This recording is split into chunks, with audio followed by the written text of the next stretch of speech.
Ads లేకుండా latest episodes చూడండి. వదిన గారు అంత ప్రేమగా తెస్తే వద్దనటం మంచిది కాదమ్మా. ఈ మధ్య అత్తయ్య గారంటే వైశ్యకి నచ్చడం లేదమ్మా. అపార్థాలు, అనుమానాలు, ఎంక్వైరీలు ఎక్కువయ్యాయమ్మా. ఏంటే వైశ్య అదనేది? అమ్మా, నువ్వు మాట్లాడడం లేదు అన్నావని అది నోటుకొచ్చినట్టు వాగుతుంది. దాని మాటలేం పట్టించుకోదమ్మా. నువ్వు పనికిరానివన్నీ పట్టించుకుంటావు, నేను పనికొచ్చే మాట అంటే పట్టించుకోవద్దు అంటావా? ఏమైందే మీ ఇద్దరికి? ఏం లేదులేండి వదిన గారు. చిన్నపిల్లలు, అక్క చెల్లెళ్ళు, ఇలాంటి అలకలు చురకలు మామూలే కదా. ఎందుకత్తయ్య దీన్ని సమర్థిస్తున్నారు? అమ్మా, దీనికి మధ్య పెద్ద చిన్న తేడా లేకుండా పోయింది. ఎవరినైనా ఎంత మాట పడితే అంత మాట అంటోంది.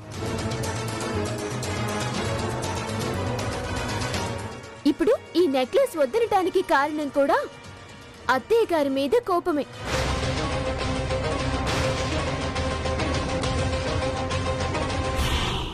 అమ్మా, అది చెప్పిందంతా ఏమీ లేదు కాని నువ్వేం భూతద్దంలో చూడకు. అమ్మా, అది దాటేయాలని చూస్తోంది. మిథున, నువ్వు గొడవ కావాలని చూస్తున్నావా? అది చెప్పిందంతా నేను నమ్మలేదు కానీ. ఒసే మిథున, ఇల్లు మారాక నీ బుద్ధి మారిందా? అసలు వైష్ణవి గురించి నువ్వేనా ఇలా మాట్లాడేది? లేదులేండి, ఇందాక వైష్ణవియే వద్దంది వదిన గారు. అందుకే మీ చేత్తో వేయిద్దామని వచ్చాను. మనలో మనకి ఏమున్నా 10 మందిలో బయటపడకూడదు కదా. ఓ కోడలి మెడ నిండుగా ఉండి మరో కోడలి మెడ బోసిగా ఉంటే ఏం బాగుంటుంది చెప్పండి? ఈ ఇంటి గౌరవం కూడా చూడాలి కదా. చూడండి అత్తయ్య గారు, మీరు ఎన్నిసార్లు చెప్పినా ఎలా చెప్పినా నా అభిప్రాయం మారదు.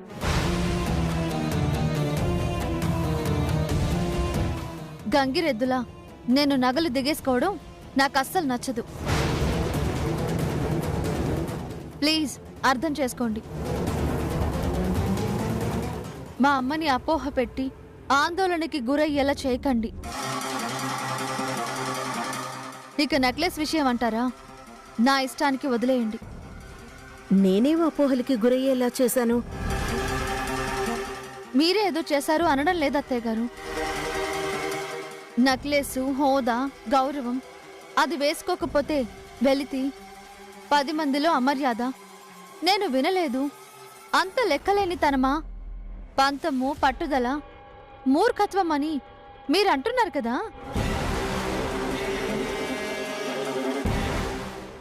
మిథున అన్నట్టు మన మధ్య ఏదో అత్తాకోడళ్ల పంతాలు జరుగుతున్నాయని మా అమ్మ భావిస్తారు. అక్కా చెల్లెళ్ళు తోడి కోడళ్లుగా చక్కగా కలిసి ఉంటారు అనే ఆనందానికి దూరం అవుతుంది. ఇప్పటికే మిథున మాటలకి మా అమ్మ మొహంలో ఆందోళన చూశాను. మన మధ్య ఏవో పొరపచ్చాలున్నాయని మా అమ్మ చాలా భయపడుతున్నారు. సరే వైష్ణవి, నేనేదో వాళ్ళని భయపెట్టానన్న పేరు నాకెందుకు?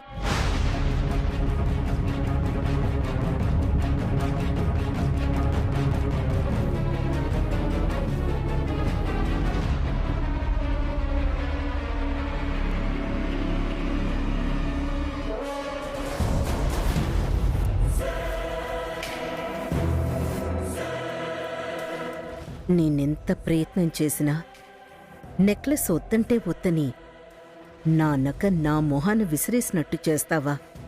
అదే నగ ఆయుధంగా మలిచి నిన్ను నీ వాళ్ళని ఎలా నలుగురిలో నవ్వుల పాలు చేస్తానో, నిన్ను తల వంచుకునేలా చేస్తానో చూడు వైష్ణవి.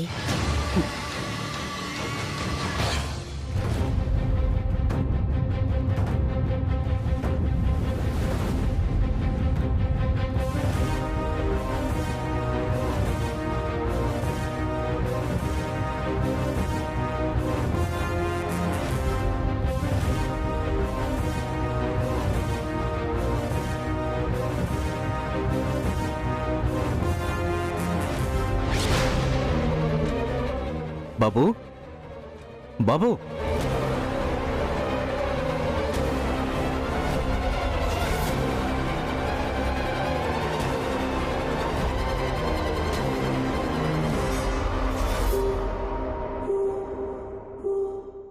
బాబు బాబు బాబు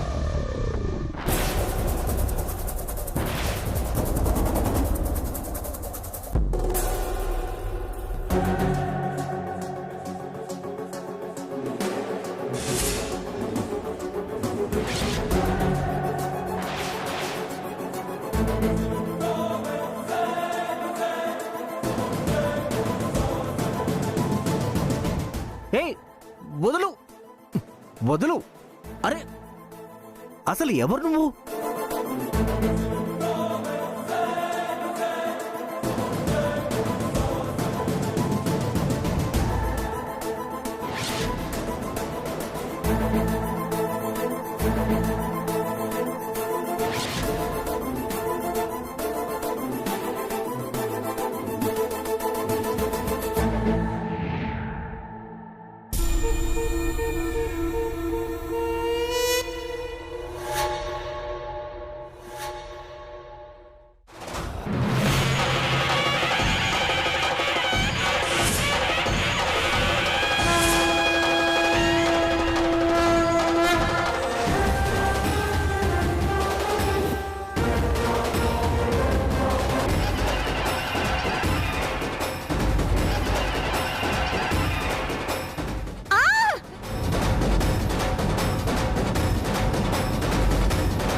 తప్పించుకు తిరుగుతున్నాడు అన్న ధ్యాసలోనే ఉన్నాను కదా, భ్రమపడి ఉంటాను.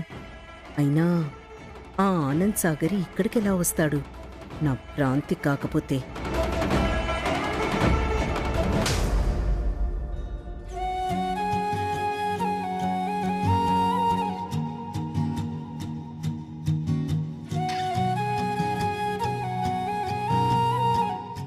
ఏంటి అలా చూస్తున్నారు?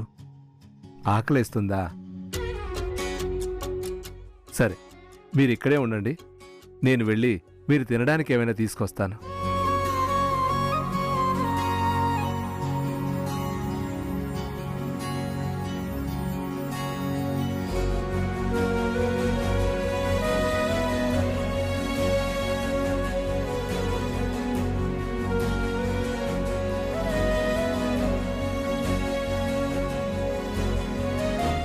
జానకి, ఆ ఏం చూస్తున్నావు?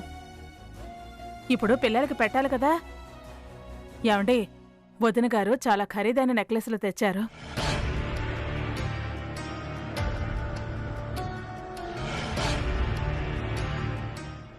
మనము ఇదిగో ఈ గాజులు పెడితే బాగుంటుంది కదా. చూడు, తోటివారు తొడకోసుకున్నారని మనం మెడకోసుకోలేం కదా. ఎవరి స్తోమత వాళ్ళది. అవును, ఇంతకీ ఆ పెద్దాయన ఎలా ఉన్నారండి? పాపం తనకి ఆకలేస్తున్నట్టుందే, తినడానికి ఏమైనా పెట్టాలి. అయ్యయ్యో, సరే సరే పదండి పదండి. ఆ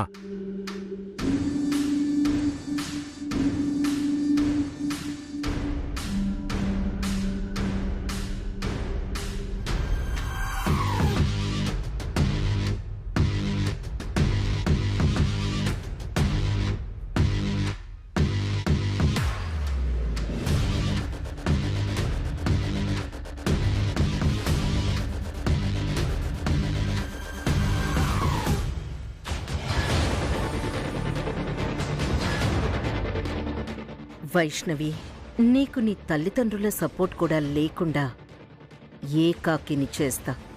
వాళ్ళీ దెబ్బతో ఈ ఇంటి మొహం కూడా చూడకుండా దొంగల్ని చేస్తా.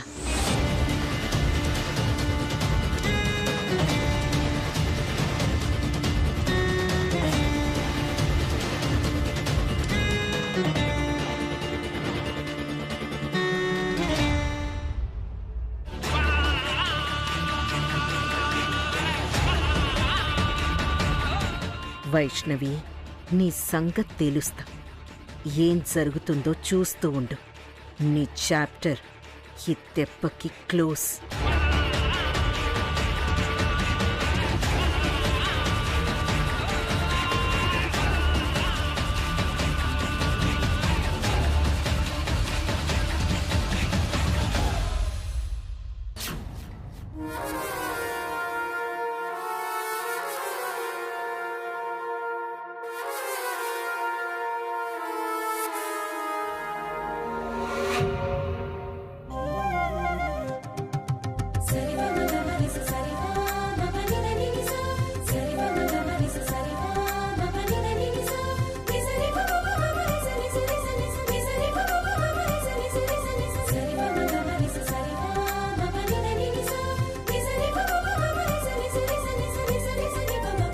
అమ్మా, అందరూ వచ్చినట్టే కదా?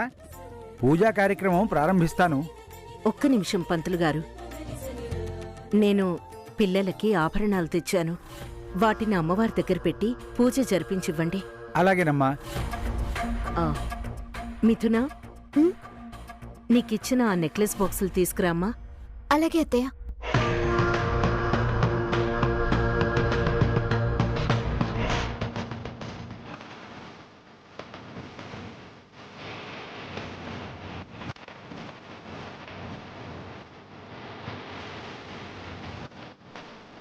ఏమండి, మీరు పసుపు తాడు పేనివ్వండి. సూత్రాలు నల్ల పూసలు గుచ్చి బంగారు పుస్తల తాడుకి కడదాం.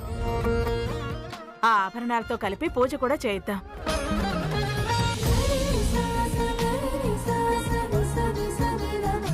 అత్తయ్య, ఇదిగోండి అత్తయ్య.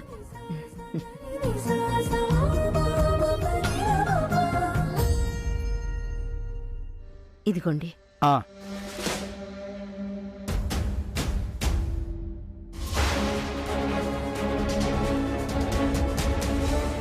మిథునా, ఇదేంటి ఒక్క నెక్లెసే ఉంది?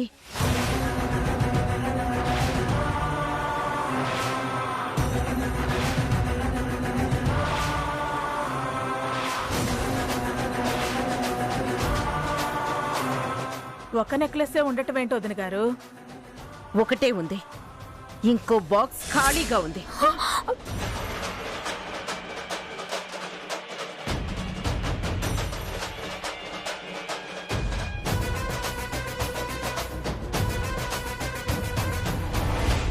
ఆ గదిలో ఏమైనా పడిపోయిందేమో. ఎవరైనా వెళ్ళి వెతకండి. వెళ్ళు మాలిని, వెళ్ళు. అలాగేనమ్మా.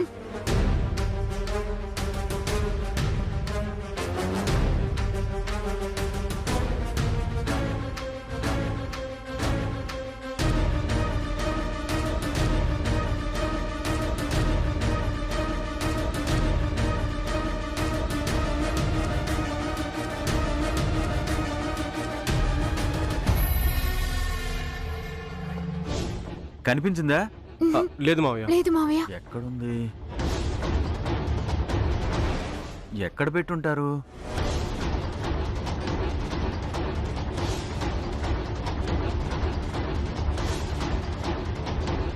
కనపడిందా బాబాయ్? కనిపించలేదు శేఖర్. కనిపించిందా?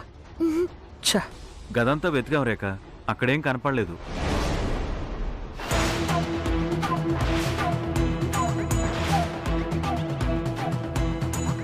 అయ్యో, శుభమా అని కోడళ్ల కోసం తెచ్చిన ఆభరణాలు పోవటం ఎంత అపశకునో. అంత ఖరీదైంది ఎక్కడ పడితే అక్కడ వదిలేయడం ఏంటే? అంత అశ్రద్ధ ఏమిటి నీకు? పిల్లలకు ముందే వేస్తే బావుంటుందని వదిన గారితో వేయిద్దామని ఆ గదికి తీసుకువెళ్లాను.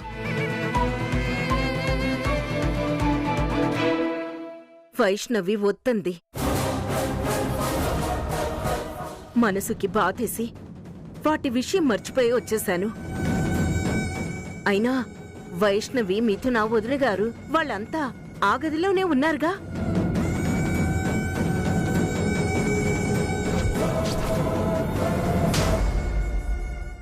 ఇంతమంది ఉన్నారు.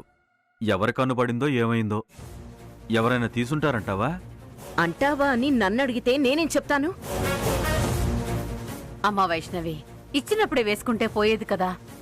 నాకు నగలంటే ఇష్టం లేక వద్దు అన్నాను.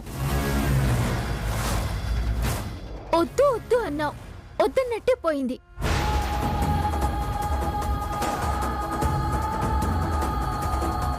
ఇప్పుడు నీకు సంతోషంగా ఉందా?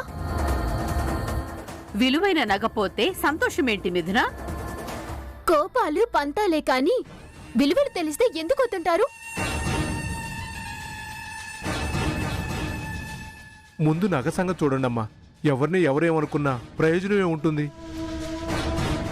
బంగారం బావగారు, చెయ్యి మారితే తిరిగి మనదవ్వటం అయ్యే పని కాదు. ఎందుకు కాదు? తనా మనా అని చూడకుండా అందరి బ్యాగులు వెతకటమే.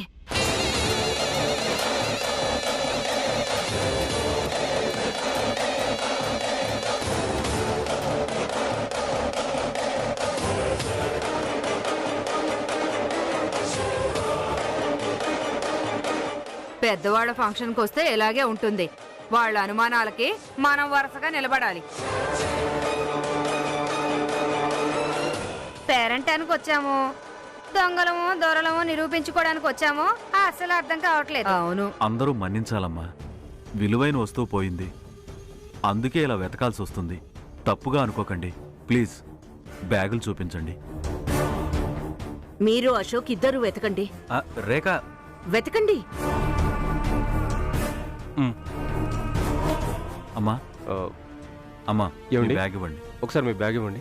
ఇటు ఇవ్వండి అమ్మా.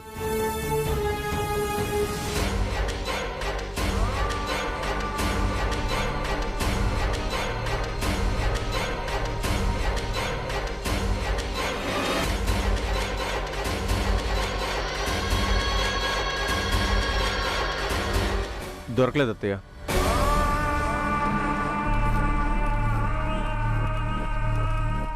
వదిన గారు, మీ బ్యాగ్ కూడా ఇవ్వండి.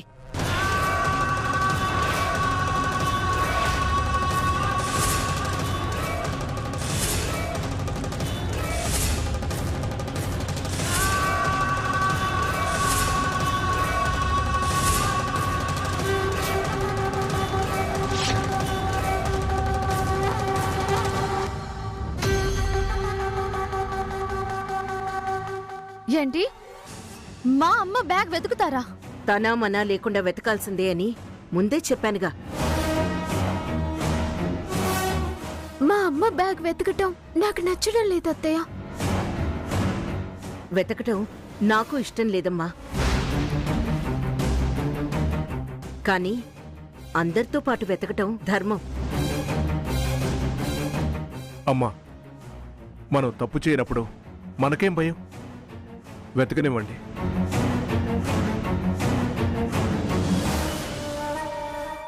అత్తయ్య గారు, వెతకటానికి నాకు మనసు రావటం లేదు. మీరు వెతకండి.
ఇదేంటి? ఈ నెక్లెస్ నా బ్యాగ్లోకి ఎలా వచ్చింది? వదిన గారు, మరీ అంత అమాయకత్వం నటించొద్దు. బాక్స్లో ఉండాల్సిన నెక్లెస్ బ్యాగ్లోకి మీరు వేస్తేనే కదా వెళ్ళేది. ప్రమాణ పూర్తిగా చెప్తున్నాను వదిన గారు, నాకేం తెలీదు.